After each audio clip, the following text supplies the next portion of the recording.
If you want to learn how to make money trading both ways, going long, buying call options, going short, buying put options, make sure you stay to the end of this video because I'm going to be sharing with you some life-changing strategies, recapping the trades that I ended up making today for a $9,000 profit or a 268% return on my SPY put option swing trade. I'm also going to be walking you through my bulletproof plan heading into tomorrow for day trading Friday expirations with the very lucrative percentage returns. I want to give a big shout out to Trader Society collectively as a team, as a whole. This has by far been one of our best days. It has been reported so far that we've made easily over 6 figures today. I have 5 people who made over 5 figures, and I want to give a big shout out to the members within Trader Society because today was one of our best days year to date. I mean, in terms of the SPY puts, it was a 268% return. We sold the puts at market open.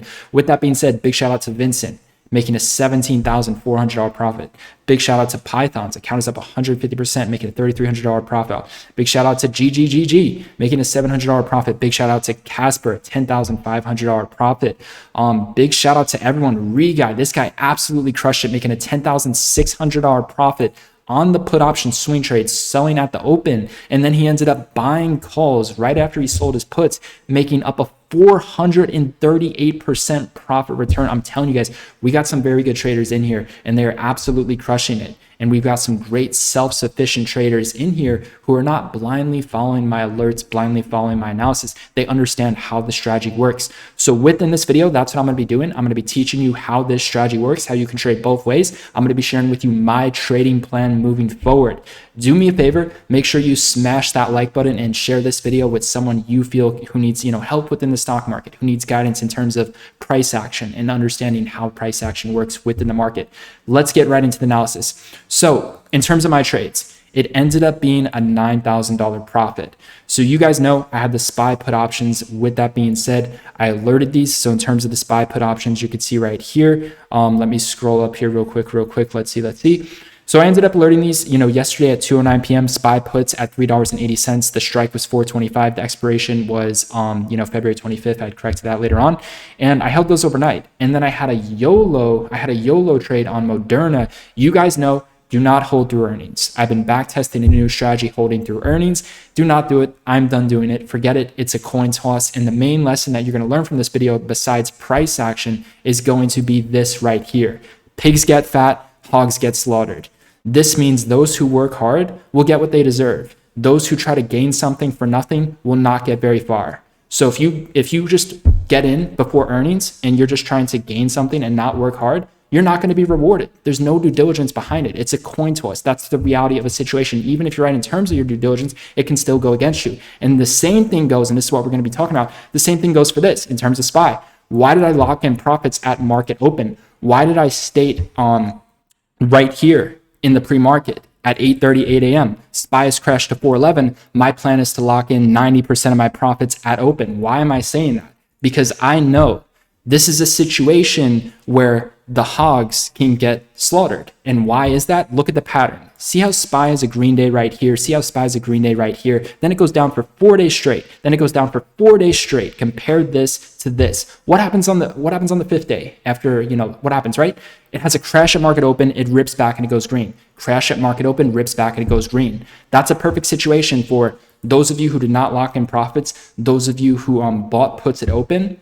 We're simply in a situation where hogs got slaughtered. And I recognized that history repeated itself. I identified the trend. I was looking at this trend. I noticed, SPY is a green day. SPY is a green day. It has 4 big red days. It has 4 big red days. Massive crash, massive gap down, massive sell at market open, massive gap down, massive crash, massive, sell at market open. And then it just rips and goes green. Then it just rips and goes green. I recognize that. And I don't want to put myself in that situation where, I'm going to be a hog and get slaughtered, and where if history repeats itself, those puts are going to be worthless. Those puts are actually worth less than what I bought them for, right? This is literally the put option. It's crazy, man. Look at this. History repeated itself. These are the same puts. These are the ones that I bought. I sold these at 14 today. The high was 1566. Look at what happened last time. This was that day I showed you. They went from 1714 to 845. Look what happened today. They went from 1545 to the low twos. With that being said, I'm going to walk you through how all of this works, and I'm going to walk you through my upcoming plan. You could see in terms of, my real-time alerts, everything was just so spot on in terms of today with the whole watch list and price action analysis. So at 9:32 a.m. at market open, I alerted that I sold 90% of my puts, and then I sold the rest at 9:34 a.m. And then shortly after that, I got out of my Moderna puts. So the lesson for Moderna is, and you guys already know this within the program, I didn't have anyone take this trade. They knew it was a complete yellow, and they knew the move was to not, go with stocks that hold to earn and just go with puts on other stocks, right? I decided to do things differently, and I paid the price. With that being said, I will not be holding through earnings moving forward, because if I didn't have that Moderna play, I would have made 20K today instead of making 9K. With that being said, though, let's get right into it. So in terms of SPY, where are we currently at and what you need to understand? So in terms of educational value, right? Let's get into this analysis. So in terms of my analysis, after alerting that I had sold and closed out my puts at 9:55 a.m., I had stated the market is micro bullish. My target for SPY is $420 for tomorrow. SPY should fill the gap from $422. That was alerted at 10:17 a.m. And then I gave several market updates on why I was bullish and why I was long biased. And a lot of people took advantage of this and they traded the calls way better than me. They're using the strategy, they're looking at the analysis, and they're using that to their advantage. They're not blindly following my alerts. In terms of my alerts today, I did end up buying SPY calls 3 times. One of them was a nice win for 30%, and then the others were just small wins. Like, it is what it is. I didn't have as strong as conviction as some members. Like for this guy, he had a very strong conviction, making a 400% return, that history was going to repeat itself. I didn't have that same conviction, but I did have that mindset that the market is going to close strong, that the market is going to push back up and fill this gap. You could see it went higher than the previous closing price on the day. Same thing happened. It went higher than the previous closing price. I was in the right direction. And that's what truly matters. At the end of the day, if I can sell my puts at market open, make a 268% profit return, and not put myself in a position where I give it all back and I'm down on position, that's a big win for me. And then I had some small wins on calls. It is what it is. The point is, I'm trading both ways and I'm leading people in the right direction. That's the goal here, not to blindly follow alerts. So with that being said, that is the pattern. It is as simple as that. People are saying, well, the news is really bad. It's like, is the news microed in, or is it factored in for the micro? That's what you need to be asking yourself. Obviously, we know the market's going to go lower within time, but for the micro, is the news already factored in? Because last time I checked, SPY closed at $422 and it gapped down all the way to 410.64. It had that flash crash and it dropped lower than I expected it to. So even with all the bad news and all the chaos going on right now, right, is it factored in for the micro? And guess what the chart told me? The chart told me yes, it's factored in. Lock in your profits. How did I know that? I'm looking at the pattern. Compare this starting from this day up until now to right here, starting from this day up until now. Same exact pattern, just different prices. That's what you have to understand. You have the green day, you have the 4 big red days, and then you finally have on the 5th day the massive gap down, the massive sell up, and then it rips back up, closes above green. Right here, you have the green day, you have the 4 big red days. Finally, on the 5th day, the massive gap down, the massive sell up, then it rips back up and closes green. That is why I decided to close out my puts, and then I became long bias. I became micro bullish on the SPY after, shortly after closing out my puts. I became very micro focused. So not only did I help save people in terms of locking in profits, but we had people do very, very well buying calls. And you just have to understand, it depends on your conviction. How much conviction do you have that this pattern, that this history is going to repeat itself? And some members had stronger conviction than others, and it paid out. It worked. It just all depends on how you want to play it. How safe do you want to play it? What are you willing to risk, right? In terms of why I was kind of hesitant and why I didn't trade calls as well and why my conviction wasn't as strong, it's because I didn't buy the calls at market open. I was buying the calls when SPY was at $416. That's when I was buying the calls. So I was in the middle. The low was at like 410. And in terms of where I was expecting it to go, I was expecting like a gap fill to 422. And then later throughout the day, I gave even higher price targets, but I was in the middle. So that's why my conviction wasn't as high. Also, it's hard to flip flop very, very quickly. You got to, it's very, very hard at times, right? I've noticed that I tend to trade better with the put options as well. And I do tend to have more conviction. This is key, more conviction where the macro trend is. And the macro trend is bearish. That's where I tend to have more convictions. So when I'm trading for the micro, I try to combine those micro trades with the macro trades. And that's where I have more conviction. Like for the micro, it was bullish, but the macro is still bearish. That's why I kind of had less conviction as well. But with that being said, I'm very proud of how well I traded the SPY puts. I'm glad I adapted. I'm glad I made some small wins, 30% wins, some nice wins on the calls. What I'm upset about and what I'm not going to be doing moving forward, and my members already know this, I just want to clearly state this, guys. Let's not do, you already know this. Like we're not holding through earnings. You want to play earnings, you get in before and then you get out right before the news is released. Let's not hold through earnings. We're not looking to gamble. We're not looking to, try to do a coin toss. The way we're going to win big is how we win big on the SPY puts. That's how we're going to do it. And we're going to keep on doing it. So typically in terms of these trading opportunities, they come around once to twice per week. We're going to try to hit big on these percentage wise once to twice per week. The type of trades where if you put $1,000 in, you can come out on top with $3,000, $4,000. Last week, I had a 400% win on Space. I had a 400% win on Lucid. And now I have a 268% win on SPY. And the crazy thing is, I had that 64% loss on Moderna, and I sized in almost 3 times higher than I did on SPY on Moderna.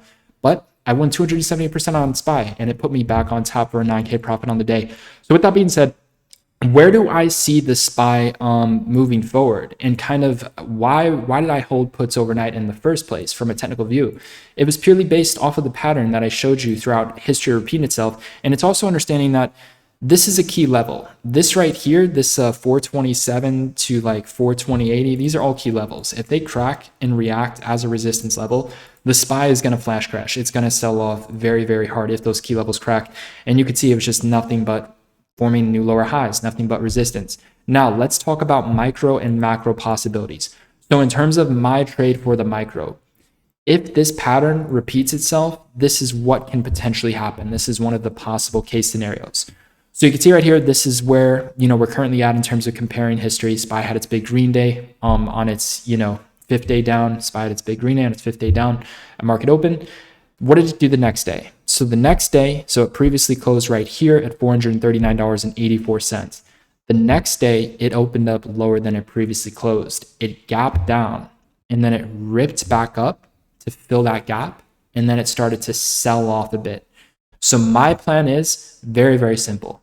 If the SPY gaps down tomorrow, what I'm looking to do, I'm looking to wait for a rip. I'm looking for it to rip back up to the previous closing price. That's if it gaps down. So right now it's up in after hours. What I'm telling you is if this gaps down tomorrow, I'm going to be looking for a morning spike at where it closed, $428.30 to 430. If we can see that zone react as a resistance level, I'm going to grab a micro put. Now, if SPY gaps up tomorrow, I'm not looking to do anything. What I'm looking to do is if SPY does gap up tomorrow, I'm just going to see how it reacts at the previous closing price. There will be a gap to fill. If this gaps up tomorrow, there will be a gap to fill at 428.30. That's where it closed. And I'll look to see how it reacts, most likely sit on the sidelines. But that's where I'm kind of at. I'm leaning a little bit more towards the put side for, just a quick in and out nice trade for tomorrow towards some key resistance. We'll have to see. Another key level to look for is going to be a 435 potential resistance level. But in terms of what can potentially happen here, and I do want to address this for the whole macro, as this is a very strong green candle and what happened last time. You can see last time when SPY bottomed out here, it formed a price channel and it went back and forth, back and forth, back and forth. And then eventually it ripped back up. So what can potentially happen here? And here's my thoughts on this whole macro mindset right now. So this is more macro. This is more like midterm price action. If the SPY can start to form a price channel, and that price channel, it starts to hold above like 422. If we see, 422 turn into strong support, 422, 425, it's reacting as strong support. And if the SPY can break above 435, within time, SPY is going to fill this gap. There's actually a gap to fill right here at $446, which would be the new best price to grab the macro puts. So basically what we can see happen, this is one of the possibilities, if the SPY continues to stay up and hold support, within some time, like by end of next week, this can start to take off and fill that gap at 446, especially if it's, staying above 420s and it's breaking out past 435. We're going to see a gap fill to 446, which would be the new best price to buy and hold puts for the macro swing trade. With that being said, moving forward, we're most likely going to see some chop. I think we're going to see some sideways chop, something similar to this. So when we see that price channel starting to develop, once we can identify where that price channel is, I believe by tomorrow, we'll be able to understand where the price channel is in terms of your best support, your best resistance levels. It's most likely going to be from like, 422, I would say 424, 425 to like 430, around that zone, a little bit lower, maybe 421. Once we can identify where the price channel is for tomorrow, moving into next week, we're going to know where to be dip buying for the micro and where to be, buying puts for the micro. But that is a possibility that I wanted to bring awareness for the SPY. The reality of this situation is for the micro and heading into next week, if the bears cannot quickly crack this 422 level and react as a resistance level, the SPY will be on track to pump to 435. And then once 435 breaks out, you're looking at a run to 446 gap fill, then the crash. So just know for the micro, the bears really need to turn 422 into resistance. You need to see hard sell off for 422 into resistance to continue. Another thing that I do want to address in terms of the SPY is, this whole pattern has been occurring where your support is right here. See how your support is at 457? It cracks, it sells off hard. Rips back up, it turns your previous support into resistance. See how your new support right here is at 444? It cracks. Bottoms at 435, rips back up, turns your previous support into resistance. When you see that happening, that's very, very bearish for the macro move. It's also forming lower highs, failing to go back to new all-time highs, which is why I explained in that video why we're going to see a much lower pullback here soon than 420. We got the pullback to 410. I was expecting 416, but we got a nice flash crash. But with that being said, you can see right here, 435, your new support. It cracks, rips back up to 435 here, turns that support level into resistance, which means it's still bearish for the macro point of view, for this whole macro micro idea. And then it sells off lower. So now it's bouncing back, and you can see it's no shock. It bounces back up to see if it can turn previous support into resistance, right? So where is the previous support at on the SPY? It's a little tricky to identify. So I'm going to go with the zone, the candles right now, and the way it's moving, it's a little tricky to identify. But in terms of the zone that I'm going to go with, I would say towards these wicks. This is what I would say. This is a key level right here, 426, right? And then right around here as well, I would say like 430. 430 to 426 is that key zone. That seriously needs to react as resistance. If that can happen and that starts turning into support and SPY starts pushing, we will see a gap fill to 446. But if this can maintain under 426, that's like a major key, then we will see a continued push down for this whole macro micro move. So I just want to bring awareness to the possibilities of this whole situation on the SPY, and just keep in mind in terms of what happened last time. Obviously, the news here is differently from last time, but in terms of the chart, we are seeing a lot of similarities in the price action, even in this whole squeeze indicator. But yeah, guys, that is going to wrap up today's video lesson and what I'm looking at moving forward.